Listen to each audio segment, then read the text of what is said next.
स्वागत है दोस्तों आपका आपके अपने YouTube channel XYZ study online education YouTube channel पे।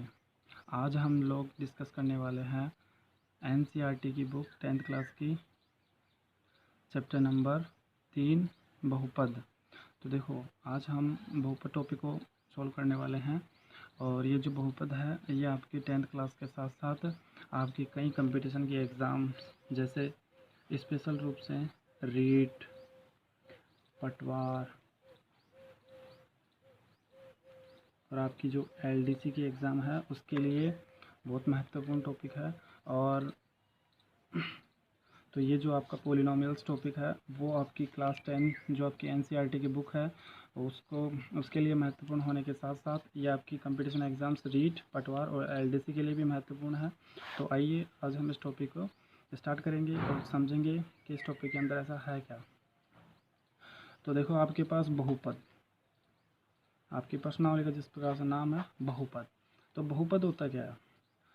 ऐसा समीकरण जिसके अंदर बहुत से पद उपस्थित हो क्या कहलाता है? बहुपद। अब बहुपद कितने प्रकार का होता है? देखो बहुपद वैसे तो देखो बहुत प्रकार का होता है, लेकिन आपके जो सिलेबस में दे रखा है वो आपको 3 ही प्रकार के पढ़ने हैं। तो सबसे पहला है रैखिक या फिर एक घाती बहुपद, और जो दूसरा है वो है द्विघाती बहुपद, और तीसरा जो है वो है त्रिघाती बहुपद। देखो होने को तो आगे भी है, जैसे चतुर्घात का हो गया, पंचघात का हो गया, लेकिन आपको जो काम आने वाले हैं आपके जो सिलेबस में है वही 3 ही हैं, रैखिक, द्विघाती और त्रिघाती। तो आइए देख लेते हैं कि रैखिक या फिर एक घाती बहुपद क्या होता है। इसका जो समीकरण का मानक रूप होगा वो होगा AX प्लस B के रूप का। अभी बता दूंगा कि आप कैसे पहचान पाओगे कि ये रैखिक कैसे है, द्विघाती कौन सा होगा या फिर त्रिघाती कौन सा होगा। देख लेते हैं द्विघाती का मानक रूप। तो ये इस प्रकार से होगा AX square plus BX plus C। द्विघाती जो बहुपद है उसका मानक रूप होगा AX square plus BX plus C। और जो त्रिघाती बहुपद है उसका जो मानक रूप होगा वो AX cube plus BX square plus CX plus D इस रूप का होगा। तो अब हम इसके अंदर देख लेते हैं कि हमें कैसे पता चलेगा कि ये एक घाती है, द्विघाती है या त्रिघाती है। तो देखो एक घाती जैसे नाम से स्पष्ट हो रहा है, एक घाती मतलब जो भी आपके पास वेरिएबल जो भी चर पद है उसकी जितनी घात होगी, यहाँ पर x की कितनी घात है? 1। इसका मतलब ये कितना घाती बहुपद होगा? एक घाती बहुपद होगा। मतलब आपके पास जो भी समीकरण दिया हुआ हो उसके अंदर जो आपके पास वेरिएबल है उसकी जो हाईएस्ट पावर है वही क्या हो जाता है, उस समीकरण के लिए बहुपद हो जाता है। यहाँ पे देखो द्विघाती के अंदर यहाँ पे x की पावर कितनी है? 2। तो हाईएस्ट कितनी है? 2, इसलिए क्या है? द्विघाती बहुपद। देखो होने को तो यहाँ पे भी एक पावर है, लेकिन हम किसे लेंगे? जहाँ अधिकतम पावर होगी वही उस समीकरण का क्या हो जाएगा? मानक रूप। यानी कि ये कौन सा समीकरण हो गया? द्विघाती बहुपद। उसी प्रकार से यहाँ पे x की पावर कितनी है? अधिकतम 3, इसलिए कौन सा बहुपद हो गया? त्रिघाती बहुपद। देखो यहाँ पर अगर हम इसको ऐसे भी कहते हैं ना, अच्छा ये जो C क्या है? ये C है अचर पद, इसको कहते हैं अचर पद। और ये यहाँ पर जो D है उसको भी क्या कहते हैं? अचर पद। अचर पद का मतलब जैसे कोई भी संख्या हो गई, जैसे 1, 2, 3, 5, 7, 9, 11, कुछ भी जो भी आप संख्या सोच सकते हो, तो वो संख्या क्या कहलाती है? अचर पद। ठीक है। इस समीकरण को हम ऐसा ना करके ऐसे भी कर देना AX स्क्वायर प्लस C, तब भी ये कितने घात का होगा? 2 घात का ही होगा। क्यों? क्योंकि हमें तो हाईएस्ट जो अपने पास वेरिएबल है उसकी जो हाईएस्ट पावर होगी उतना ही, वही हमारा क्या होगा? द्विघाती बहुपद। यहाँ पर भी हम ऐसा देख सकते हैं, जैसे लिख दिया AX cube plus BX square plus जैसे D लिख दिया, तो ये भी अपना क्या है? त्रिघाती बहुपदी है। या फिर इसको ऐसा लिख कैसे लिख दूँ तो AX cube plus CX plus D, तब भी अपना त्रिघाती है। या फिर इसको ऐसा लिख दूँ AX क्यूब प्लस D, तब भी अपना क्या है? त्रिघाती बहुपदी है। यहाँ पर इसको ऐसा भी लिख दूँ AX square plus B X, तब भी ये अपना क्या है, द्विघाती बहुपदी है। तो आपने इन दोनों के अंदर एक चीज़ कॉमन देखी होगी कि मैंने जो ए एक्स स्क्वायर के अलावा जो टर्म्स थी उनको चेंज किया है, लेकिन ए एक्स स्क्वायर को ऐसे के ऐसे ही रखा है। तो हमारे पास x की जितनी अधिकतम पावर होगी उसी को देख के हम बता सकते हैं कि ये कैसा बहुपद है, मतलब द्विघाती है, त्रिघाती है या एक घाती है। तो आशा करता हूँ आपको ये समझ में आ गया होगा कि किसी भी बहुपद को देख के आप पहचान सकते होंगे कि कौन सा एक घाती होगा, कौन सा दो घाती होगा और कौन सा त्रिघाती होगा। ठीक है दोस्तों, अब इनके ऊपर आपको एक एग्जांपल लेके बता देता हूँ कि आप पहचान कैसे पाओगे कि कौन से जो समीकरण होते हैं वो एक घाती होते हैं, कौन से द्विघाती होते हैं और कौन से त्रिघाती होते हैं। यहाँ पे इसका एग्जांपल जैसे कोई भी इस प्रकार से समीकरण हो, 5x प्लस 1 हो गया, तो ये क्या है, एक घाती बहुपद। देखो यहाँ पर x की पावर कितनी है, एक ही है, इसलिए कितना हो गया, एक घाती बहुपद। इसी प्रकार से यहाँ पे आपको कोई एग्जांपल जैसे ये बोल दिया मैंने 3x square plus 4x plus 1। देखो यहाँ पर x की पावर कितनी है, 2, इसीलिए ये कौन सा बहुपद हो गया, द्विघाती बहुपद। अगर इसकी जगह ऐसा होता 3x स्क्वायर प्लस 1, तब भी ये कौन सा बहुपद होता, ये द्विघाती बहुपद ही होता। इसी प्रकार से इधर त्रिघाती के अंदर देख लेते हैं, इसमें किस प्रकार से होगा, जैसे 6x³ plus 3x square plus 4x plus मैंने यह बता दिया आपको 7। तो ये कैसा बहुपद होगा, ये त्रिघाती बहुपद होगा।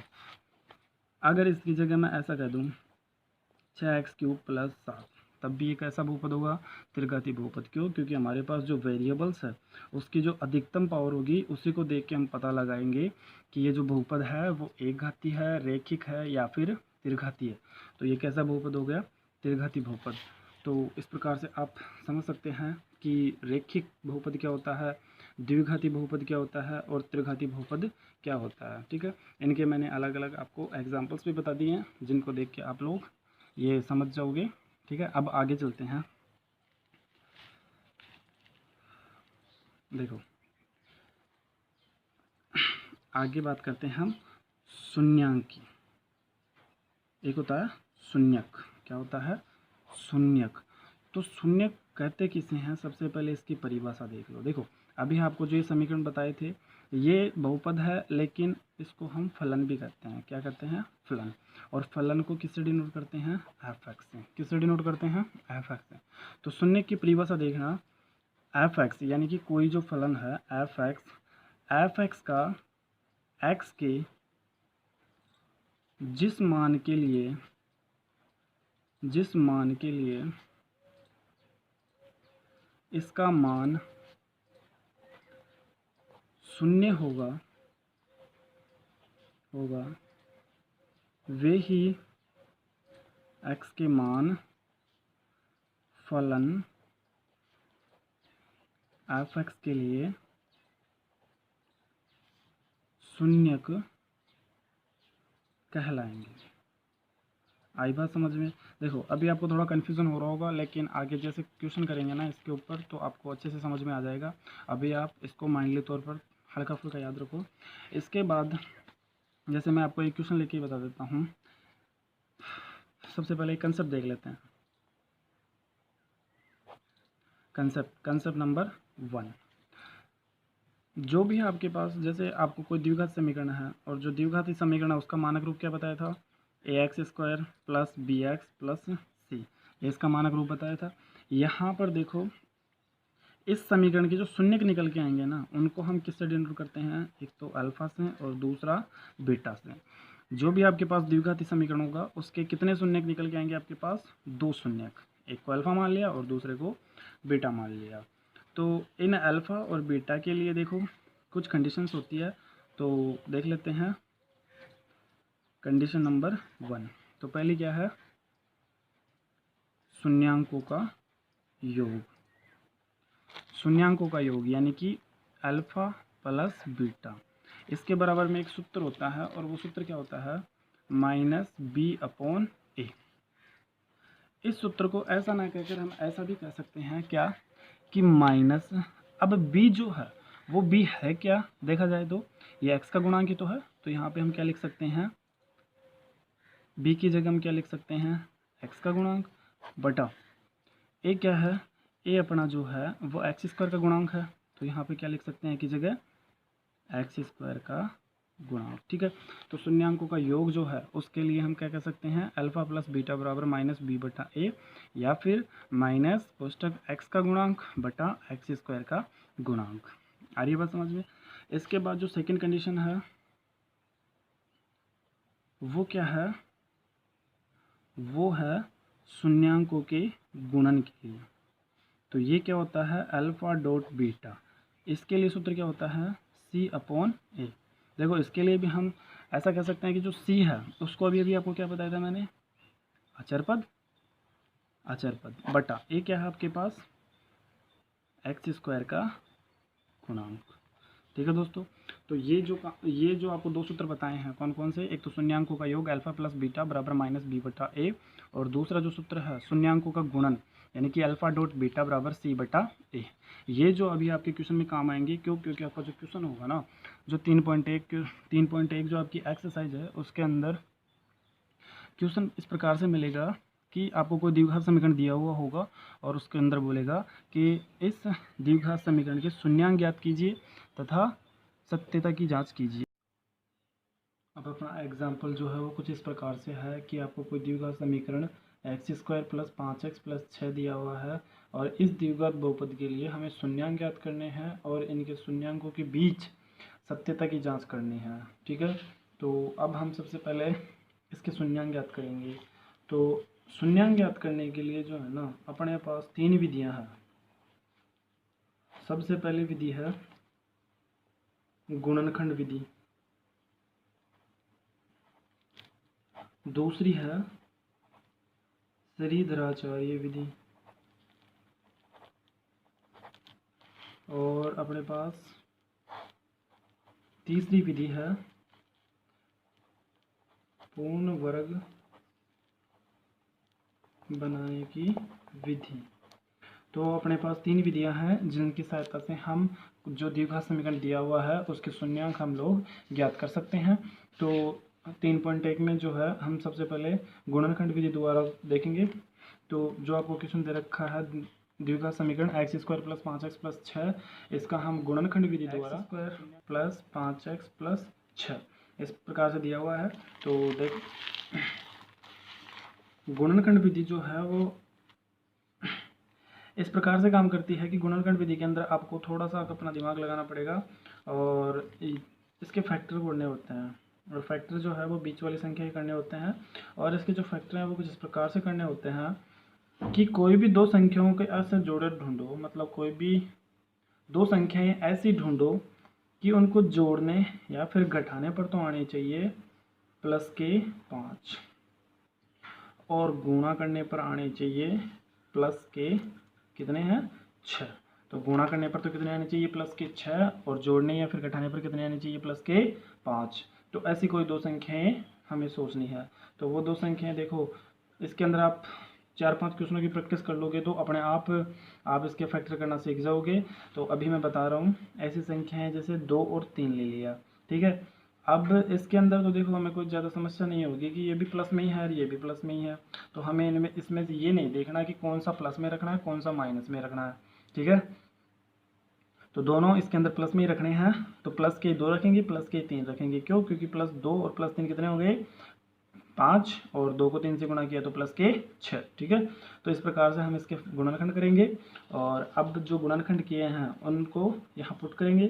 तो ये एक्स स्क्वायर ऐसे कैसे प्लस इस 5x की जगह रखने हैं अब हमें 2x प्लस 3x, दोनों प्लस के रखने हैं। ठीक है, और आगे कितना है प्लस के 6।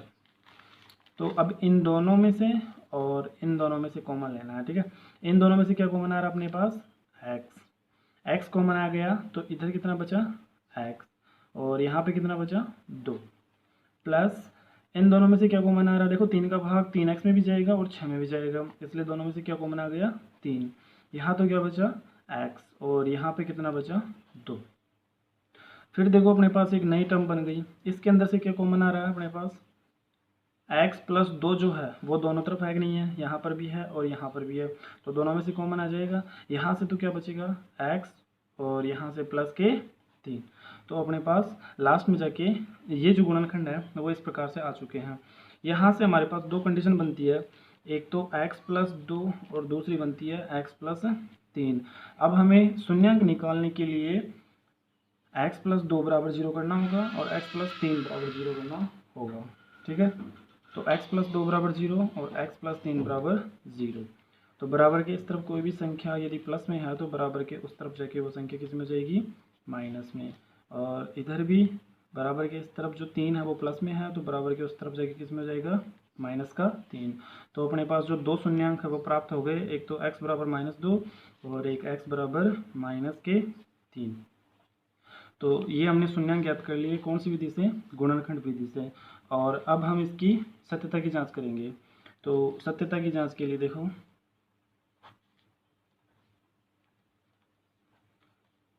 आपको दो सूत्र बताए थे, एक तो शून्यांकों का योग, वो था अल्फा प्लस बीटा बराबर माइनस बी अपॉन ए, ये बताया था। तो यहाँ पे देखो हमने शून्यांक क्या प्राप्त हुए हमें, -2 और -3, और यहाँ पे शून्यांक मान रखा है अल्फा और बीटा वो। तो हमारे पास -2 प्लस -3, इधर बराबर के उस तरफ हम माइनस बी अपॉन ए रख देते हैं।